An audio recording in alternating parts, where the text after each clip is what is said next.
I'm going to preview the Baylor versus West Virginia women's soccer game, which will be played on October 13th at 1 p.m. Central Time on ESPN Plus. There will be live stats as well. Unless something crazy happens in the weather between now and then, I don't expect this game to be canceled. It will be very hot, to say the least. Look at the forecast. And Baylor's coming off of an emphatic 4-0 victory against Arizona State in order to be 7-5 on 5-3 on the season, 2-3-2 in the Big 12. While West Virginia, let's just say they have had an easier conference slate than Baylor when you look at it up to this point. And they're coming off of a 3-1 loss to TCU, their toughest opponent in the Big 12 up to this point. They are 9-3-2 on the season, 5-1-1 in the Big 12. And right now, West Virginia is third in the Big 12. But you got to take in consideration their schedule up to this weekend. And while Baylor moved up to number 9 in the Big 12, and we know it's the points per match deal this year because there was a canceled game between Iowa State and UCF. Luckily, both of them are way behind. They're behind Baylor right now. So that's, and it's not even mentioning like Arizona State, Cincinnati, and Kansas. Of course, Kansas State and Houston. I mean, there's no way those bottom two teams are going to move up to the Big 12 tournament, which is the top 12 teams. And I'm also going to mention right before I get to the West Virginia, like, what are some players to keep an eye on? The RPI, which does impact the NCAA tournament. It does.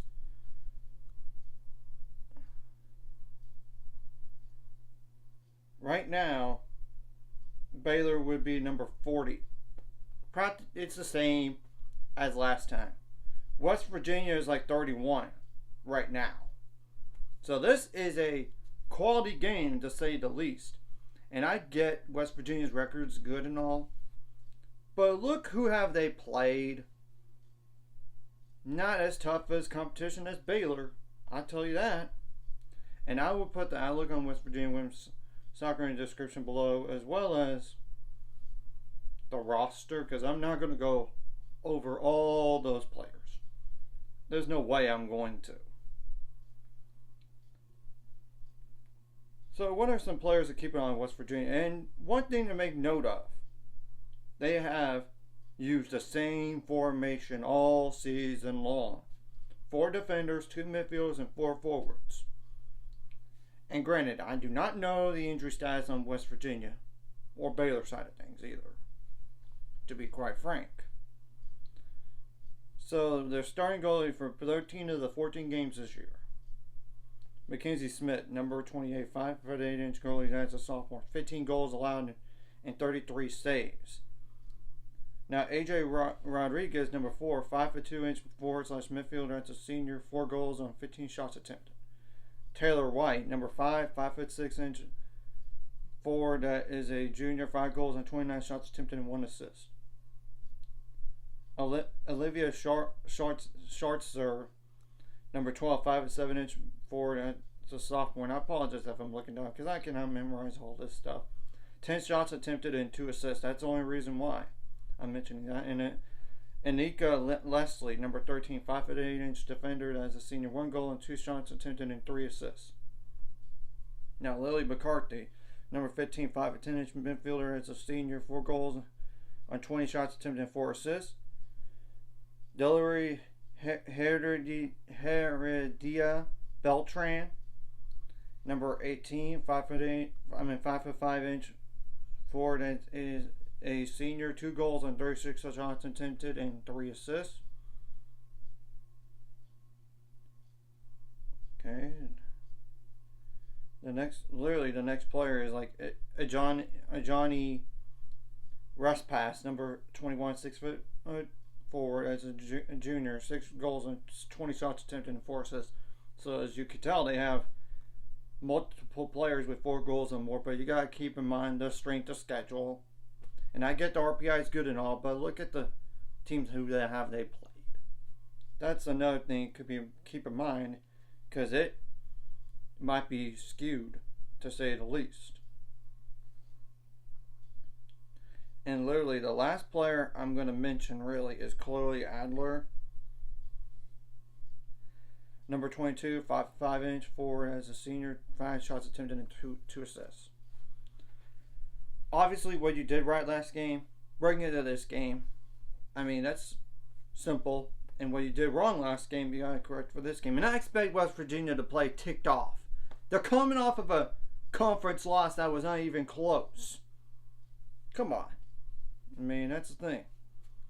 And you gotta have, this is literally your last home game of the season, unless you do make the NCAA tournament. But even then, it's not guaranteed you're going to be hosting a game. That is, if you get to the NCAA tournament. That's the thing. You gotta have that urgency and do it for the seniors out there. And I get senior day was already passed, because it was literally last game they decided to honor the seniors. But let's get a win for the seniors and help yourself on the NCAA tournament. I mean, the Big 12 standings. Some, I don't know about like relying on other teams behind you to lose and in front of you to lose, or even tie. I don't think we're going to be able to catch up. I mean, move up in the standings unless some crazy things happen. But even then, I just don't want to rely on other teams losing or tying. I don't. So, obviously, shut down the best players as much as possible. Play solid defense. Of course, you want to limit the time, like for the opponent to be in your own end of the field as much as possible. While you want to get to the other end of the field as much as possible. That's just speaking the truth. Don't turn the ball over your own end. Make them turn the ball over their own end. Or even in the midfield. Don't get them clean shots either. But if they do get shots, try to block the shots for the defenders. Or even, not like touching the ball with your hands. But you get what I mean.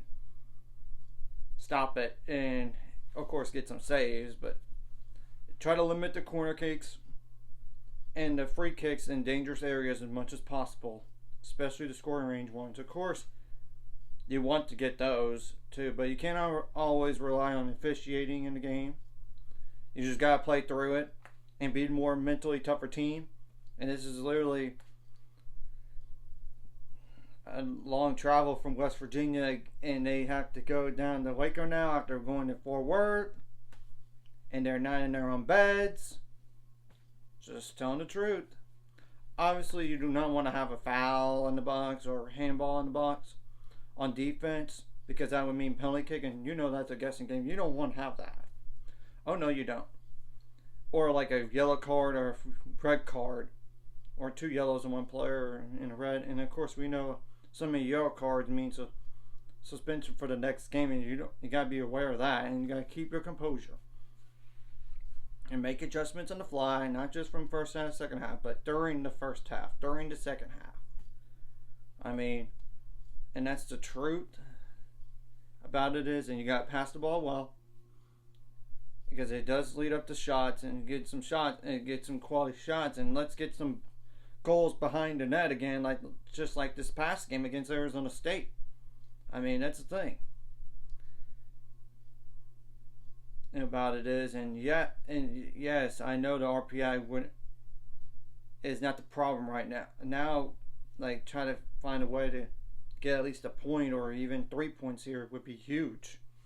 One, it might help your Big 12 standings, which I'm not going to guarantee it will, and that's going to happen really, but it definitely would help your NCAA tournament standings if you would get a win like this. I mean, just telling the truth.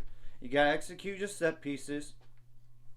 Not just like corner kicks, but free kicks as well in dangerous areas. Because sometimes the best way to score is off of a corner kick. Sometimes it is. And it's one of the easier ways to score anyway.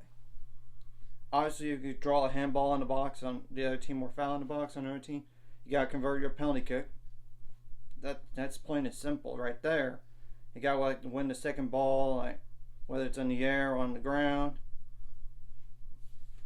and everything. You got to come out with energy, because I expect West Virginia to be very feisty and angry, given that they are coming off of a conference loss. They are. But that was literally the best opponent they played in a while. So, just making some facts right there, and just go out there and don't get intimidated by them, and show them who's boss by the scoreboard. And don't let them push us around and try to dictate the pace in the game. Keep possession of the ball as much as possible, unlike the opponent. I mean, that's the thing. And of course, you got to be good on those 1v1 situations on defense. And you got to be good on the free kick defense and the corner kick defense. And all this. So, yeah, that's most of the keys right there. So, anyways, if you feel like this content, like and subscribe. See you guys later on the road to 7 subscribers. Course ultimate goal is 1,000 more. So, remember, out this course, like a video, comment video, really helps YouTube background so more people see it. Share the video, it does help as well, so more people can watch. And for watching, and not subscribe, hit subscribe button, hit the notification bell as well. And I have no doubt the seniors for Baylor in this game want to end this this last home game on the best in the best way possible with a win. I am not denying that, or even their teammates. Do it for those seniors, by the way. I'm just saying, and in all this, and if you do get at least a win, it will definitely move up your RPI a little bit. It's going to move them up, I would think, and all this and everything. And like I said, you cannot rely on other teams behind you to lose or tie. Well, you need to find a way just to go out and win. One, I don't know how much it's going to really help the Big 12 standings at this point. But you never know until the games are played. And two, it'll definitely help your NCAA tournament bid chances, because your RPI stayed the same. So really, there's good opportunities left. Like this one, BYU and Utah. Fortunately. But those latter two are on the road. And I'll get to those separately in different videos down the line here, okay? And I know there's Iowa State on the road, but Iowa State's one of the worst teams in the Big 12, and their RPI is not that good. You need to beat them no matter what. It's more like got to find one more win somewhere, whether it's this one, BYU, or Utah, and obviously winning all 3 games, or 2 of those 3, or even like a win and 2 draws. I think you should be fine for the NCAA tournament and Big 12 tournament. So I'm just making a point right there, besides the win against Iowa State. So I don't want to get too far ahead, but you need to try to protect home field one last time here. Let's go.